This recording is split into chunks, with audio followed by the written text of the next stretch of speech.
মা আয়েশা, তোমার বাবাকে একটু ফোন দাও তো। কেন মা, বাবাকে কিছু বলবে? ঘরে অনেক প্রয়োজনীয় বাজার নেই, আর অনেক কাপড়ও ধুতে হবে। তোমার বাবাকে ওগুলো নিয়ে আসতে বলো। ঠিক আছে মা, আমি এক্ষুনি বাবাকে বলছি।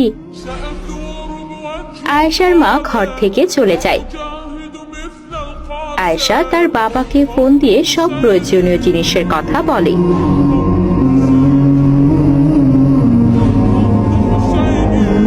আসসালামু আলাইকুম ওসমান ভাই। ওয়ালাইকুম আসসালাম। কি ব্যাপার ভাই, কি লাগবে আপনার? আমি এক্ষুনি বাসায় পাঠিয়ে দিচ্ছি। দোকানদারের কথা শুনে আয়েশার বাবা হাসতে হাসতে বলে, ঠিকই বলেছেন ভাই, বাসায় নাকি অনেক জিনিস শেষ হয়েছে। একটু আগে মেয়ে ফোন করে বলল, আর আমার মেয়েদের জন্য কিছু কোল্ড ড্রিঙ্কস চকলেট পাঠিয়ে দিই। দোকানদার আয়েশার বাবাকে বলে, ভাই, আপনি কোনো টেনশন করবেন না, আমি এক্ষুনি পাঠিয়ে দিচ্ছি।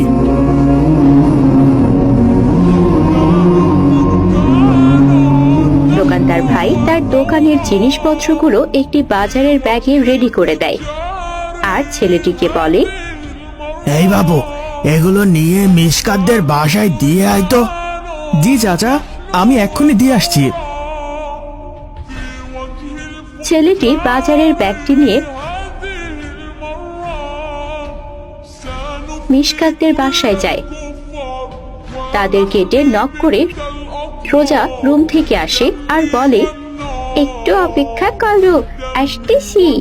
রোজা এসে গেট খুলে দেয় আর বাবুকে সালাম দেয়। আসসালামু আলাইকুম, ভিতরে আসুন। রোজা আয়েশাকে ডাক দিয়ে বলে, আপু এদিকে আসো, বাচ্চা নিয়ে এসেছে। আয়েশা এসে বাবুকে সালাম দেয়। বাবু সালামের উত্তর দিয়ে আয়েশাকে বলে, চাচা এই বাজারগুলো আপনাদের বাসায় পাঠিয়ে দিয়েছে। আয়েশা বাবুর হাত থেকে বাজারের ব্যাগটি নেয় আর তাকে ভেতরে আসতে বলে। ভেতরে আসুন। আজ না, আরেকদিন বসবো। বাবু সেখান থেকে চলে যায়। আয়েশা ও রোজা বাজারের ব্যাগটি নিয়ে ঘরে যায়। রোজার টেবিল থেকে তাড়াতাড়ি কোকা কোলার বোতলটি হাতে নেয়। রোজা, থামো, তুমি এটা খেও না। কেন আপু? কোকা কোলা আমার অনেক পছন্দ। রোজা, তুমি জানো না এখানে যে পণ্যগুলো আছে সব ইসরায়েলের পণ্য। ইসরায়েলরা ফিলিস্তিনি মুসলমানদের উপর কত অত্যাচার করছে, আর আমরা মুসলমান হয়ে তাদের পণ্য নিয়ে তাদের উপকার করছি। আয়েশার মা রান্নাঘর থেকে এসে বলে, আয়েশা, কি হয়েছে মা? তোমরা কি নিয়ে আলোচনা করছো? মা দেখো, এখানে সব ইসরায়েলের পণ্য পাঠিয়েছে। আমরা একজন মুসলমান হয়ে কেন এগুলো ব্যবহার করব? আয়েশার মা পণ্যগুলো দেখে বলে, সত্যি তো, যারা মুসলমানদের উপর অত্যাচার ও জুলুম করছে, আমরা কিনা টাকা দিয়ে তাদের পণ্য কিনবো? কখনো এটা করব না। আমি বরং আজ কাপড় ধোবো না। মা আয়েশা, তুমি বরং এই পণ্যগুলো দোকানে ফেরত দিয়ে আসো। রোজা তার মায়ের কথা শুনে বলে, আপু, মা একদম ঠিক কথা বলেছে। চলো তুমি আর আমি, ভাইয়া আর রাইকা ও ফাতেমা আপুকে সাথে নিয়ে দোকানদার আঙ্কেলের কাছে যাব আর তাকে বোঝাবো। তুমি ঠিক বলেছো রোজা। আয়েশা ও রোজা মিশকাতের রুমে গিয়ে সব কথা খুলে বলে। মিশকাত আয়েশার কথা শুনে বলে, তুমি ঠিক বলেছো আয়েশা, আমরা যদি তাদেরকে বোঝাই তারা অবশ্যই বোঝার চেষ্টা করবে। আয়েশা, রোজা ও মিশকাত তারা সবাই একত্রে রাইকা ও ফাতেমাকে সাথে নিয়ে রাস্তায় হাঁটতে হাঁটতে সেই দোকানদার চাচার দোকানে যায়।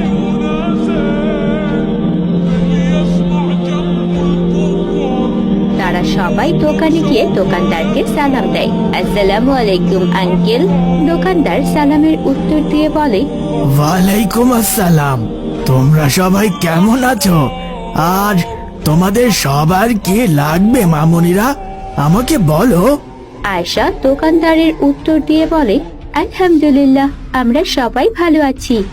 বলো মা, তোমাদের কি লাগবে?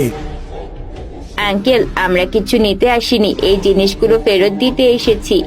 কেন মা, এগুলো কি হয়েছে? এখনো তো এগুলোর অনেক মেয়াদ আছে। তখন মিশকাত দোকানদারকে বলতে লাগলো, আঙ্কেল, আমরা এই পণ্যগুলো এজন্য নিয়ে আসছি। এগুলো ইসরায়েলদের পণ্য। আপনি জানেন না ইসরায়েলরা ফিলিস্তিনের ওপর কত অত্যাচার ও জুলুম করছে? কত কত শিশু, নারী, বৃদ্ধা, তারা কেউ রেহাই পাচ্ছে না ইসরায়েলদের হাতে। গুলি বোমায় তাদের পুড়িয়ে ধ্বংস করছে, আর আমরা কিনা তাদের পণ্য কিনে সাহায্য করছি। আমরা কি আসলেই মুমিন?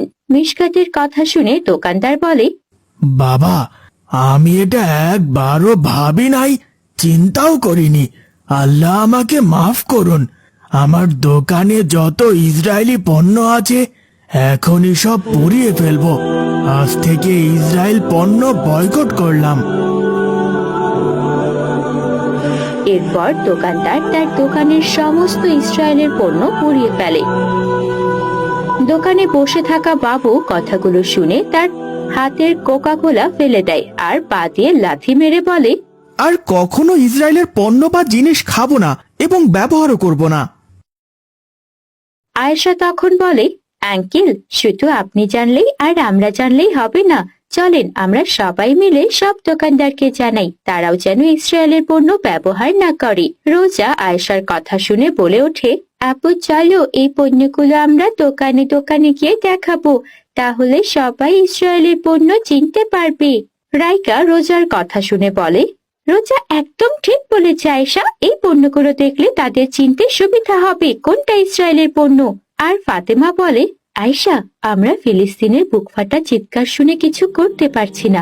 আজ আমরা সবাই সালাত আদায় করে মোনাজাতে তাদের জন্য চোখের পানি ফেলবো। আল্লাহ যেন তাদের মেহেরবানি করে, তাদের সাহায্য করে। বিশ্বজুড়ে বিজয়ী হোক আল্লাহ তাআলার দিন। ঠিক বলেছ, আমরা আরো একটি কাজ করব, সবার সামর্থ্য অনুযায়ী অর্থ জোগাড় করে তাদের সাহায্য করব। রোজা বলে ওঠে, ভাইয়া আমার কাছে টাকা আছে, আমি এটা দিতে চাই। তাহলে আমরা রোজার টাকা দিয়ে শুরু করব ইনশাআল্লাহ।